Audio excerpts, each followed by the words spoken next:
Chapter 3 SOS. Jack stared at the name of the ship.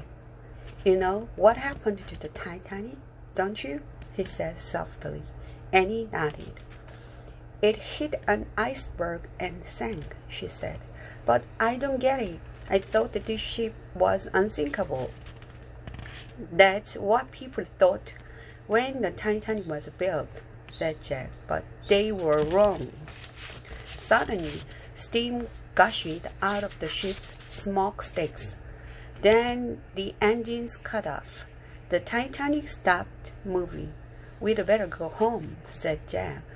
There's nothing we can do here. We'll have to find another lost ship, a safer one. No, we have to stay and help, said Annie.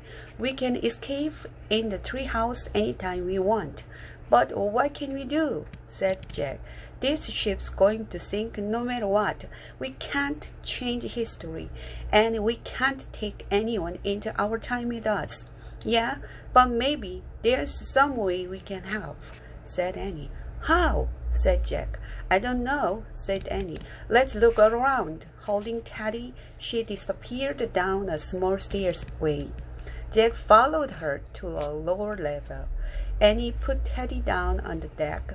The dog sniffed the chunks of ice that had fallen off the iceberg. The ship seemed strangely empty. Where is everyone? Annie asked. Maybe they're still asleep, said Jack. They probably don't even know the ship hit something. Annie and Jack started toward the front of the Titanic. Come on, Teddy, said Annie. The little dog scampered after them. They passed around the windows of different rooms on the ship. Jack looked through them as they went by. He saw exercise bikes and rowing machines in one room. In another, there were palm trees, bamboo chairs, and tables. Next, they passed the library filled with books. This ship is like a town, said Jack. Near the end of the deck, they peeked through another round window. Inside the little room, a man was wearing earphones. Jack heard a clicking noise as the man tapped a lever on a black box. What's he doing? Whispered Annie. Jack shrugged. Another man stood nearby. He had a white beard and wore a fancy uniform.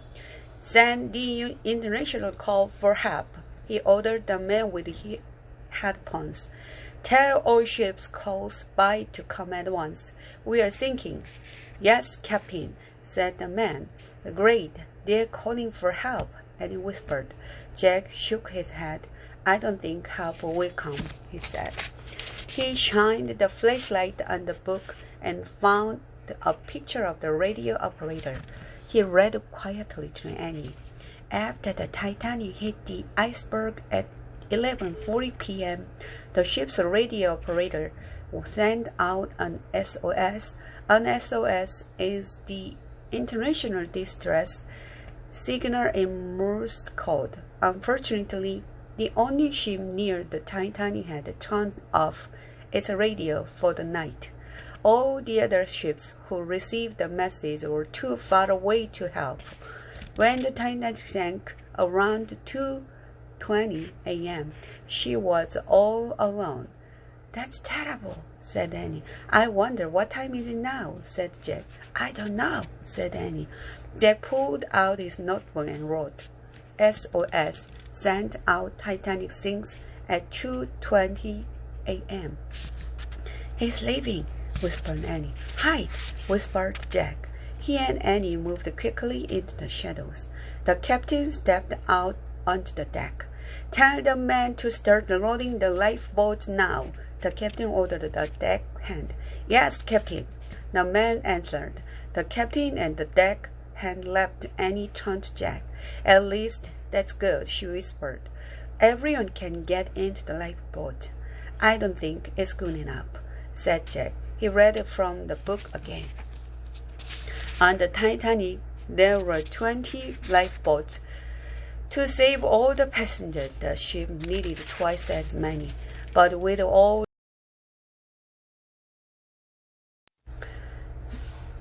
But with all the confusion on board, a number of lifeboats were not even full when they left the ship. Many third-class passengers did not have a chance to get into any of the lifeboats because they were on the lower decks and didn't know where to go. Jack wrote in his notebook, "Need twice as many lifeboats." "Hey, I know what we can do to help," said Annie. "What?" asked Danny. "We can have someone find the lifeboats," she said. "You are right," said Jack. "With our book, we can find our way to a lower deck." He turned the page to a map of the ship. He and Annie studied it. "We'll start at the grand stairway," said Jack. He traced a path with his finger. "Then we'll go down to the third-class cabins this way." "Good plan," said Annie. Jack looked back through the door. The radio operator was still tapping out his message over and over and over. "SOS," whispered Jack. He took a deep breath. "Okay," he said, "let's go." Chapter 4. Put on your life belts.